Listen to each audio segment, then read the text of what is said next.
Yo tout le monde, je suis trop contente de vous retrouver aujourd'hui pour cette première vidéo de 2022. Donc je vous souhaite à tous une très bonne année, de réussir vos résolutions si vous en avez prises et puis plein de bonheur et la santé. Aujourd'hui, on se retrouve dans l'une des vidéos les plus demandées de ma chaîne YouTube. Je vous promets que cette vidéo sera sans tabou, qu'il va y avoir des montants, que je vais vous donner le montant de mes revenus, le montant de mes dépenses et tout le petit wim, comment du coup j'arrive à financer mon cheval en étant étudiante alternante. Pour commencer, pour les personnes qui n'ont pas vu la vidéo de l'achat, je vous la mets dans le petit, c'est la base, c'est le premier truc à aller voir. Ensuite, je me permets de faire cette vidéo, c'est pour ça aussi que j'ai attendu, c'est parce que le 2 janvier, ça a fait 1 an que je suis devenue propriétaire de First. Je l'ai financé complètement moi-même, je vais y revenir après. Je subviens à ses besoins mensuellement et annuellement moi-même seule. Et donc c'est pour ça aujourd'hui que j'ai décidé de vous faire cette vidéo. Après 1 an, j'ai pu voir quelles étaient mes dépenses mensuelles, quelles étaient mes dépenses annuelles, quelles étaient les dépenses en plus que j'avais pas prévues. Enfin tout ça, et du coup je me sens plus légitime de vous en parler aujourd'hui après 1 an d'expérience là-dessus. Je ne vais pas vous faire un résumé de tout ce qu'il y a à prendre en compte de A à Z pour l'achat d'un cheval, puisque tout simplement je l'ai déjà fait. Donc pareil, je vous mets la vidéo dans le petit pour que vous puissiez aller voir. C'est d'ailleurs je pense une vidéo à voir avant celle-ci. Du coup, pour rentrer un petit peu dans le vif du sujet, je vous ai demandé de me poser vos questions sur Instagram pour que je puisse les répartir dans ma vidéo et ainsi être sûre que ma vidéo soit vraiment complète de chez complète et qu'elle puisse répondre à tout, et que voilà, bien évidemment vous êtes autorisés à me poser vos questions en commentaire et j'y répondrai sans tabou comme dans cette vidéo. La première question qui est revenue, c'est comment tu as financé First? Est-ce que tu as pris un crédit? Est-ce que tu as pris tes économies? Est-ce qu'on t'a aidé? Quel est le prix de First? Et tout ça, c'est énormément revenu. La seule information que vous n'aurez pas dans cette vidéo, c'est le prix de First. Parce que le prix sur le marché des chevaux est en constante évolution, que ce soit haute en ce moment ou plus basse de temps en temps. De plus, un cheval qui peut avoir des caractéristiques similaires à First, déjà il n'y aura jamais 2 chevaux pareils, qu'on soit bien d'accord, mais un cheval qui aura des caractéristiques similaires à First ne sera pas forcément dans les mêmes prix que First. Ça dépend du vendeur, de la raison de la vente, de la visite veto, de ses origines, de tellement de choses que vous donner comme indicateur le prix de First n'est absolument pas intéressant et pertinent. C'est ma vision, je la garde, j'espère que vous comprendrez. First m'a coûté plus de 10 000 €. Comme ça vous permet d'avoir une petite tranche. Ensuite, du coup, pour répondre à la question principale qui est comment tu as financé du coup plus de 10 000 €, tout simplement avec mes économies. Donc j'ai de la chance d'avoir eu des sous parfois à Noël, d'avoir économisé quand je faisais des jobs d'été, etc. Ce qui a fait que j'ai pu du coup débourser cette somme. Donc toutes ces économies-là, j'ai fait le choix personnel de les mettre là-dedans plutôt que d'autres personnes qui les auraient mis dans autre chose. Du coup, pour gérer mon budget, ce que je fais, c'est que moi j'ai un tableau Excel où je budgétise toutes mes dépenses. C'est-à-dire que, alors c'est pas un truc où je marque que je suis allée chercher le pain, ça m'a coûté 2 €, pas du tout. C'est juste que je mets par mois, j'ai tant de charges équitation par mois, j'ai tant de charges pour ma vie personnelle par mois, j'ai tant de rentrées d'argent, donc de revenus par mois, et donc à la fin, charge moins revenu, clac, ça fait ça. Et c'est ce qui m'a permis aussi de voir si j'avais les moyens d'acheter First et si surtout j'avais les moyens de l'entretenir après l'achat et voilà pour toute la durée de sa vie et de la mienne. Donc pour commencer, on va parler de mes charges mensuelles. On va d'abord parler des charges équitation spécialement. Donc en premier, je paye l'assurance de First. First est assuré chez Equidassure, donc je n'ai pas pris une très grosse assurance, mais j'ai quand même assuré First pour sa valeur, donc pour plus de 10 000 €. Et voilà, c'est une assurance où il y a dedans, il me semble, accident, mais pas maladie, quelque chose comme ça. Enfin voilà, c'est pas une très grosse assurance, j'ai pas toutes les garanties, mais voilà, ça c'est mon choix. Cette assurance par mois, elle me coûte 38 €. Ensuite, dans les charges par mois, il y a le maréchal ferrant. Donc moi personnellement, donc ça dépend un petit peu des chevaux et de la pousse de leur corne de sabot. Pour ma part, First est ferré toutes les 7 semaines à peu près, ça peut être 6, ça peut être 8 selon l'avenue du maréchal.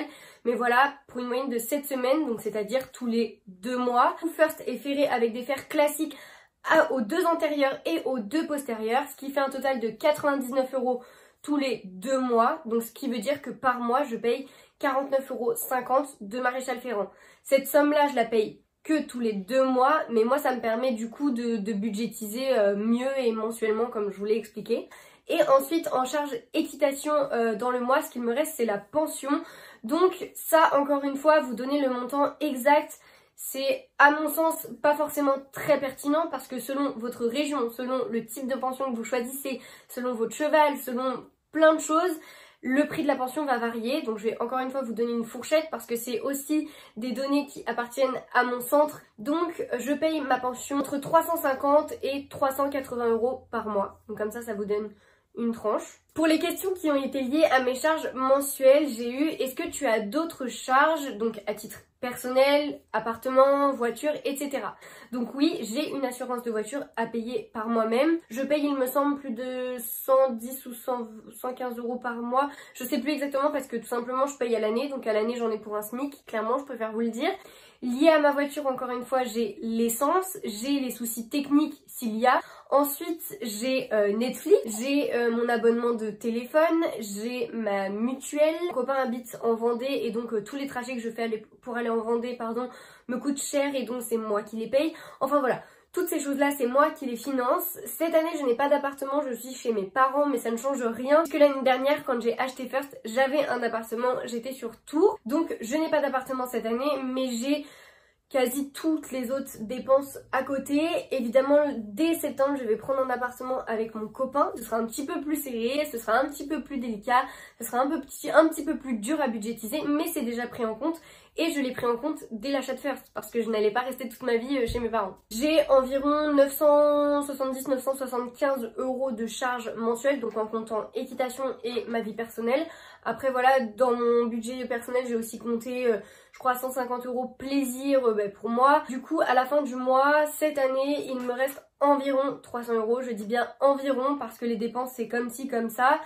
J'ai aussi noté dedans un budget plaisir concours, mais selon les concours qu'on fait, voilà, ça monte à la hausse ou ça va à la baisse. Donc voilà, je vous donne des données qui sont approximatives. Malheureusement, je ne peux pas faire mieux parce que la vie, on sait très bien qu'on dépense un peu moins, voilà, ça varie.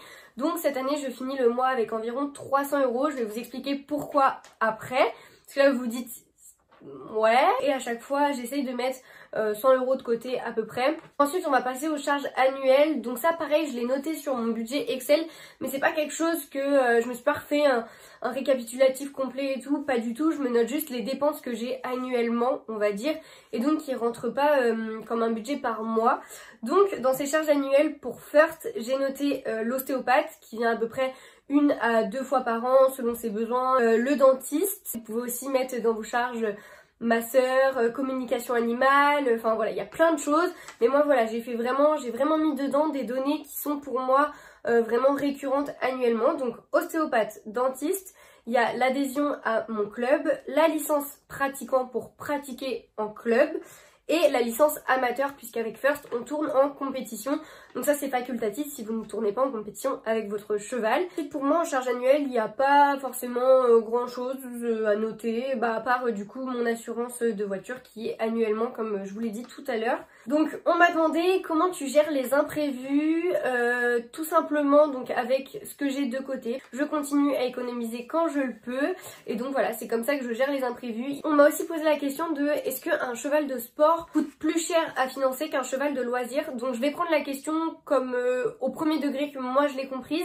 C'est-à-dire qu'un cheval de loisir, pour moi, c'est un cheval qui ne fait pas forcément de la compétition.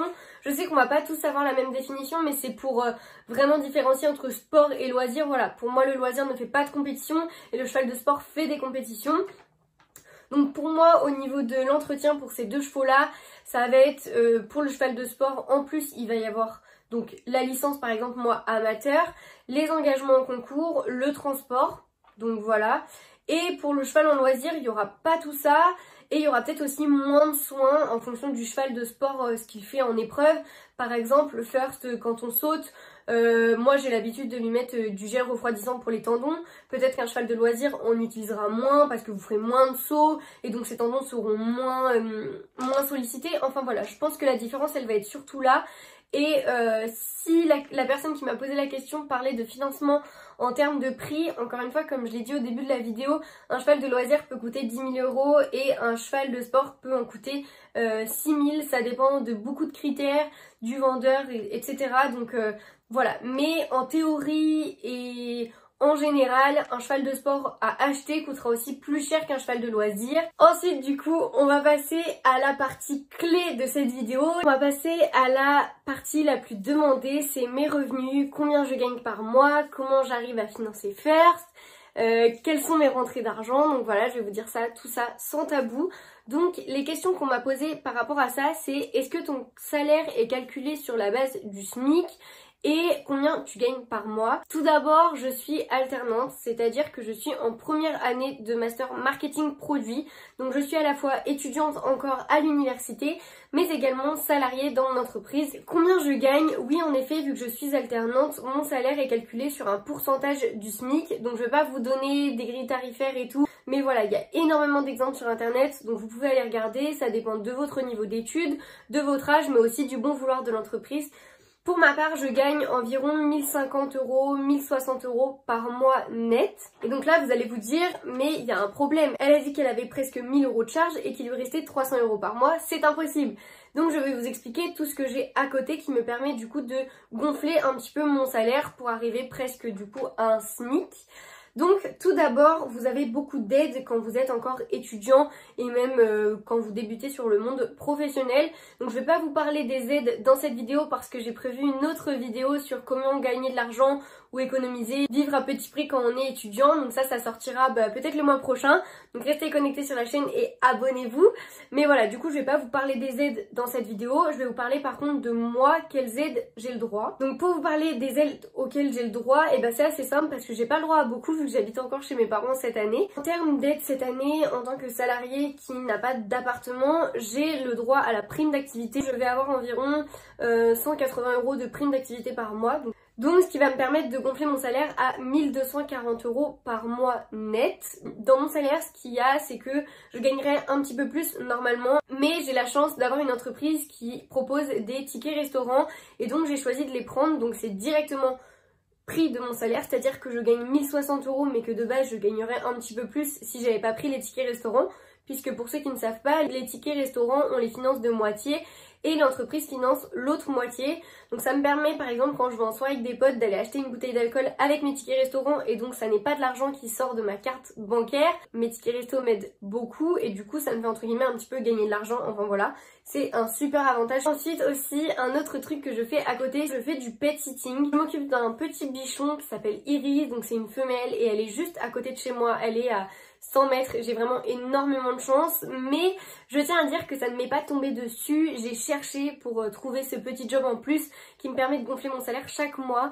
Tout simplement, voilà, j'ai posté sur les groupes Facebook, mais c'est une recherche vraiment sur le long terme, c'est-à-dire que cette recherche-là, elle date, j'ai commencé le pet sitting en octobre et ma recherche datait de juillet et je devais de base garder les chats d'une fille, mais ça ne s'est pas fait et ensuite elle m'a parlé de cette dame qui est arrivée dans ma ville et elle lui a donné mon contact et ça s'est fait vraiment par confiance et vraiment petit à petit. Donc ne perdez pas espoir si vous cherchez du babysitting ou du pet sitting, mais voilà, il faut persévérer.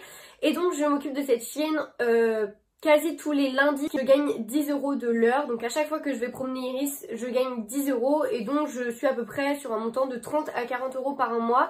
Donc si vous faites le calcul, j'arrive à la fin du mois à 1280 € environ, donc ce qui est déjà pas mal, ce qui fait que du coup je peux avoir 300 € à la fin du mois à mettre de côté. Évidemment le pet sitting c'est vraiment aléatoire selon les besoins de la personne et donc voilà, c'est pas quelque chose de fixe, mais c'est quelque chose que j'ai trouvé et qui me permet de faire un petit complément. Si vous voulez aussi vous permettre de vous payer un cheval, je vous conseille de gonfler vos journées, de faire un maximum dans vos journées et donc de vous trouver aussi un petit boulot à côté. Malheureusement, c'est vrai, j'aurais pu trouver un travail le week-end, mais vu que je suis en contrat d'alternance, je n'ai pas le droit de cumuler deux contrats de travail signés et officiels en fait. C'est pour ça que ce que je vous conseille, si vous êtes alternante ou alternant et que vous voulez gonfler votre salaire, c'est d'aller trouver un petit job auprès de particuliers parce qu'il n'y a pas de contrat, ça n'est pas quelque chose qui est déclaré aux impôts et donc ça n'est pas quelque chose qui fait doublon. Pour terminer cette vidéo, je voulais vous parler de deux petits trucs qui me permettent de me faire un petit peu de sous à côté et encore une fois de réussir un petit peu mieux mes fins de mois. Tout d'abord, j'ai installé WeWard, je vous mets mon lien de parrainage en description. Et ça marche quand vous montez à cheval. En gros, c'est vous faites des pas et vous gagnez de l'argent. Vous allez sur des événements, vous validez, vous gagnez de l'argent. Et donc voilà, moi je dois en être à 20 ou 22 € sur WeWard. Et également j'utilise Igral, donc c'est pas du tout des partenariats mais je vous en ai déjà parlé dans plein de vidéos. C'est un cashback quand vous achetez sur internet. Donc par exemple quand je fais des achats, je sais pas, sur Stradivarius, je passe par la plateforme Igral, ça me permet de récupérer quelques petits euros sur ma commande selon le pourcentage du cashback. Ça me permet de récupérer encore un petit peu d'argent. C'est comme si je ne les avais jamais dépensés, donc c'est toujours ça de prix. Donc voilà ce que j'utilise. Donc voilà tout le monde, cette vidéo est terminée. J'espère vraiment de tout cœur avoir répondu à vos questions sans tabou, vous avoir éclairé sur comment je finance First, que ce soit l'achat ou mensuellement et annuellement. J'espère vraiment que ça va vous permettre de vous aider et de vous projeter peut-être vous aussi dans l'achat d'un cheval. Je vous fais de gros bisous, n'hésitez pas à me poser toutes vos questions en commentaire, n'hésitez pas à vous abonner si vous avez aimé cette vidéo et pour me soutenir puisque j'ai fait une vidéo sans tabou et j'ai parlé d'argent sur YouTube, ce qui est vraiment rare. N'hésitez pas à laisser un petit commentaire pour me faire remonter dans l'algorithme et un petit like aussi, ça aide beaucoup. Voilà, je vous fais de gros bisous et à bientôt dans une prochaine vidéo. Salut!